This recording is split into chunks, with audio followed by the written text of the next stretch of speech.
The Constitution demands that these allegations be examined. No one, not even the Vice President, is above the law.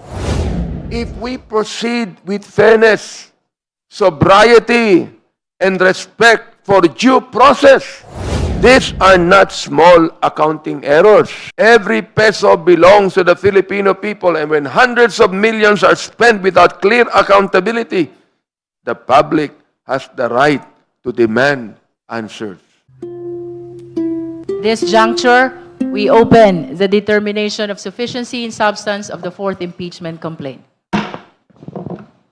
To begin with, we recognize the endorsers of the fourth impeachment complaint, the Honorable Benny Abante and the Honorable Paulo Ortega, to make their manifestation with respect to their position on its sufficiency in substance.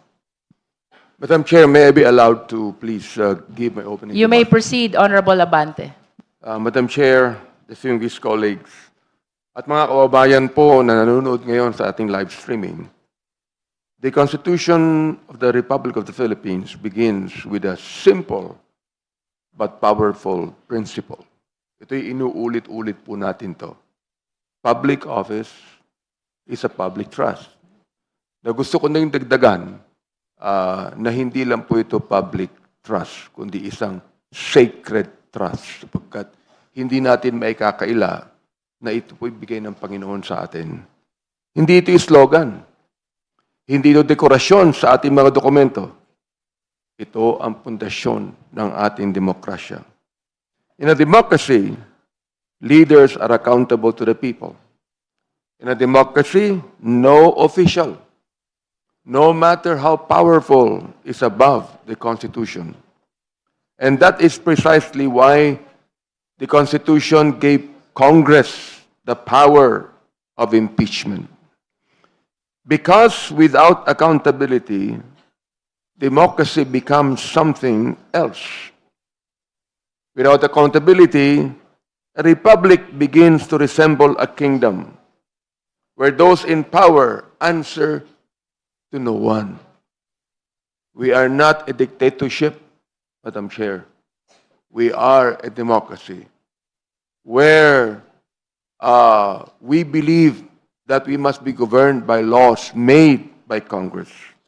Impeachment exists so that the people, through their representatives, Madam Chair, may ask the most serious question that can be asked of a public official. Are you still worthy of the trust given to you by the Filipino people? That is the question before us today. Let me be very clear. This proceeding is not about personalities. It is not about political factions. And it is certainly not about the political ambitions of someone who will run 2 years from now. It is about her responsibilities to the nation because of the office she occupies today, Madam Chair. It is about whether the serious allegations contained in this complaint deserve the full and sober examination that the Constitution requires. The complaint endorsed before this committee presents several grounds for impeachment. Let me explain them in the simplest terms possible so that every Filipino listening can understand what is at stake. Dahil kailangan malaman ng ating mga kababayan na hindi biro ang mga akusasyon laban sa Vice Presidente. Unang-una, the issue of transparency and unexplained wealth. Our Constitution requires public officials to disclose their assets through their statements of asset, liabilities, and net worth, what we call as SALN. Now, why is this important? Because the Filipino people deserve to know that those who serve them are not secretly enriching themselves. If a public official earns a certain salary, but their wealth grows far beyond what the salary could reasonably explain, then the people have the right to ask questions. This complaint alleges that certain bank accounts, property transactions, and cash holdings were omitted or understated in the Vice President's SALN. It further raises the possibility that her accumulated wealth may be disproportionate to her legitimate income. Now, if these allegations are true, Madam Chair and my colleagues, that is not a mere clerical error. Hindi po ito biro. This is not a joke. That is what the Constitution calls culpable violation, a willful disregard of the duty of transparency. Pangalawa, the alleged misuse of public funds. The complaint cites findings from the Commission on Audit regarding the use of confidential funds under the Office of the Vice President and the Department of Education. Let us put the numbers in perspective, Madam Chair. More than 612 million pesos in confidential funds were placed under the authority of the Vice President across these offices. And one particular transaction has raised serious questions.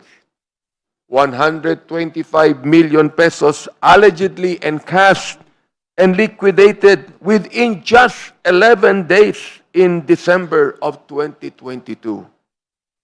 11 days, Madam Chair. In ordinary life, if someone withdrew that much money and claimed it was all spent in just a few days without clear receipts, without verifiable pays, people would naturally ask, saan po napunta ang pera? Oho. According to the complaint, some liquidation documents contain defective receipts, unverifiable pays, and irregular documentation. These are not small accounting errors, Madam Chair. Hindi po ito biro. Again, this is not a joke. When public funds are involved, every peso belongs to the Filipino people, and when hundreds of millions are spent without clear accountability, the public has the right to demand answers. Madam Chair, that is not free money. That is not a money coming from our own personal pockets. That is the money of the Filipino people. Di ba? The public money, akin nabanggit kahapon, is also a public trust. Kaya nga ang pangatlo, betrayal of public trust. This is one of the broadest grounds for impeachment in our Constitution. It refers to conduct that may not always fit nearly into criminal statutes, but nonetheless shows gross faithlessness to the public trust. And one allegation in this complaint is deeply troubling, Madam Chair and my dear colleagues. The Vice President publicly admitted that she had spoken to someone about killing the President, the First Lady, and the Speaker should something happen to her. Later, it was said that this merely was a joke. But let us be honest. Threatening the life of the head of a state is not something that can be brushed aside as humor, particularly if this was even stated by the second holder of the authority of the land. Hindi po ito biro. This is not a joke. This is not what a wife can say to the husband, papatayin kita sa loob ng kwarto. Madam Chair, when the second highest official in the land speaks of assassination, even conditionally, as said by Congresswoman Digamo, it shakes the foundation of public trust because leadership carries weight. Words from high office carry consequences. Tanungin natin ng ating mga kababayan, if you had a neighbor who worked as an employee in a government office and your neighbor posted a video saying he was planning to kill you, hahayaan mo lang ba? Or would you not want to report that person to his superiors and have him held accountable for his actions? Once again, gusto kong sabihin, hindi po ito biro at hindi po ito dapat magiging katawa-tawa sa lahat. This is not a joke. Number 4, allegations of corruption and bribery. The complaint also presents evidence suggesting that public funds may have been distributed through intermediaries, including testimony from individuals who claim to have transported large sums of cash. These are also allegations of payments connected to procurement decisions. Now, whether these claims ultimately prove true is something that must be determined through evidence. But when sworn affidavits, audit findings, and documentary records raise serious questions about how public funds were handled, Congress cannot simply look away. Because the Constitution does not allow us to look away. Precisely why there is Congress in this country. It commands us to act. Now, some may ask, why impeachment? Why not leave this to the courts? The answer is simple, Madam Chair. Because impeachment is sui generis. It is unique. It stands alone. It is a unique constitutional process. Criminal courts determine guilt and punishment, but impeachment answers a different question. Is this official still fit to hold the trust of the Filipino people? That determination belongs to Congress. Ladies and gentlemen, belongs to Congress. Others will say that a previous impeachment complaint was dismissed. That is true. But that decision was based on a procedural technicality involving the one-year bar rule, not on the merits of the allegations. This complaint presents new evidence, including issues involving SALNs and unexplained wealth that have never been adjudicated. The Constitution demands that these allegations be examined. And finally, Madam Chair, my dear colleagues, some will say that this process is political. To that, I say, impeachment is indeed political in the sense that it is entrusted to elected representatives. But it is not partisan.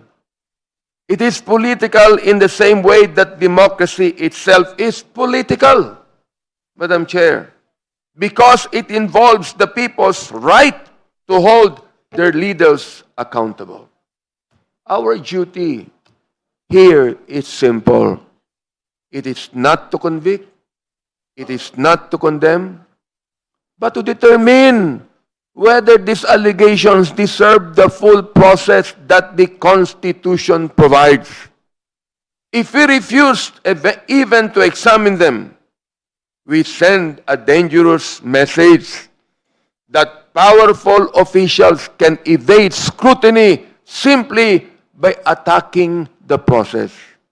But if we proceed with fairness, sobriety, and respect for due process, we affirm something far more important than any political victory. We affirm that in the Philippines, the Constitution still reigns supreme and that no one, not even the Vice President, is above the law. Why? Because public office is both a public trust and a sacred trust. Uulitin ko po, Madam Chair, hindi po ito biro. This is not a joke. This is a solemn responsibility. And perhaps these words would also issue a warning to some of our colleagues that will make stupid analogies, Mr. Chair. I would not hesitate even to question that. Ito po, seryoso po ito.